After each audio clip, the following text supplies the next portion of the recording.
Hello and welcome to the transcription explanation of this design, or this set of designs, if you will, because I have done a couple variations of this quote, no matter what and no matter where, in this version of Gallifreyan, which has been adopted by the BBC, as Lauren and I have been finally reached out to and gotten involved with the brand director for Doctor Who, so super exciting news there that we've gone canon, we've gone official.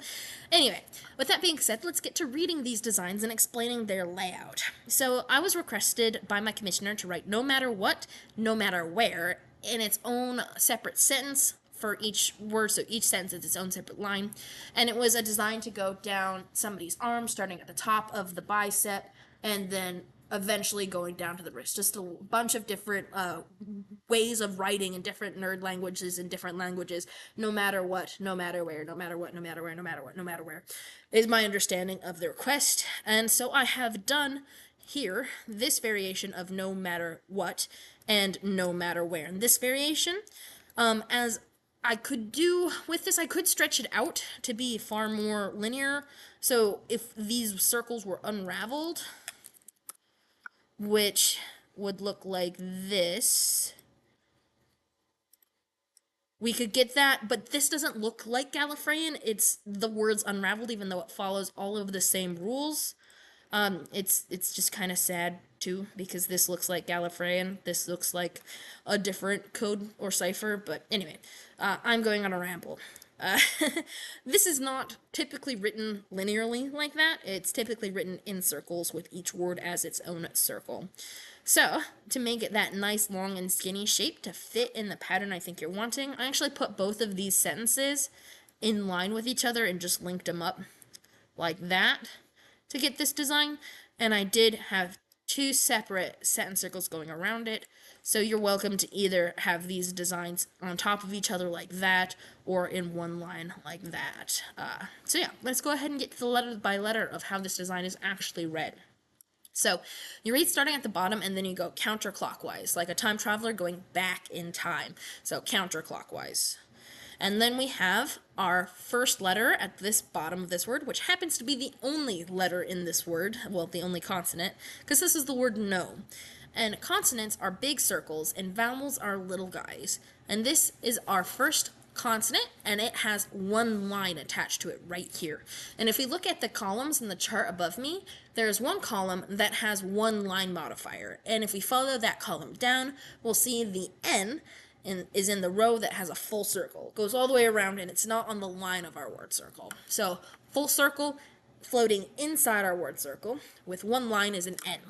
And then an O is a vowel that is like a beat on a string if it's attached to a consonant or in the internal position. Vowels are quite tricky. I recommend you watch the full video on vowels if you really want to learn this script yourself. Otherwise, little guys are vowels. This one's in the O position, so this is the word no, N-O.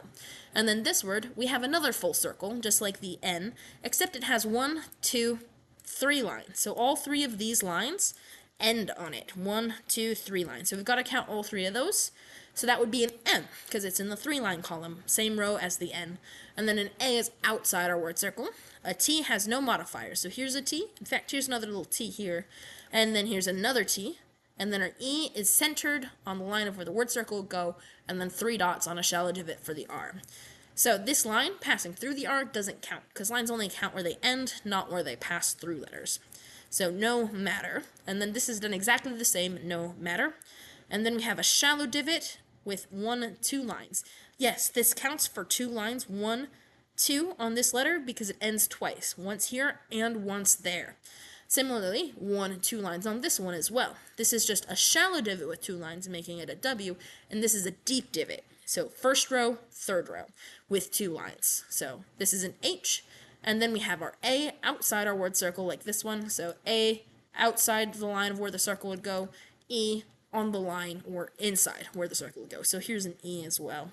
And then this is a T with no modifiers. And this is on our sentence circle, making it punctuation. So you see this outer circle here, the one I just turned red, that one has this guy on it.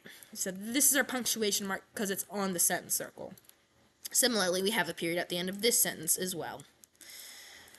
Okay, the difference between these two is this last word, the word what versus the word where, and conveniently, an R is the same shape as the T, so I was able to make it really visually symmetrical, just with the 3 dots here, and then another E, and then the E instead of the A. And I did kind of rotate it a little bit to make it look a little bit jank, no matter what, no matter where, I don't know, it felt right, so I did it. So anyway, W-H-E-R-E, period. And because as the design was described as something going down along the arm, starting up at the top of the bicep, I felt like these were too short and chunky because it's just 3 circles. So I went ahead and I did a version of them combined all together in one line. And to get these 2 designs like this, all I did was I made them continue along like this, because Gallifreyan is a rather circular language, and while it is possible to make them in a line, I felt like this worked much better for the design that you are wanting. It's just like an extra thick line. But you're welcome to do what you want with these designs, and I hope you like them. Thank you. Bye.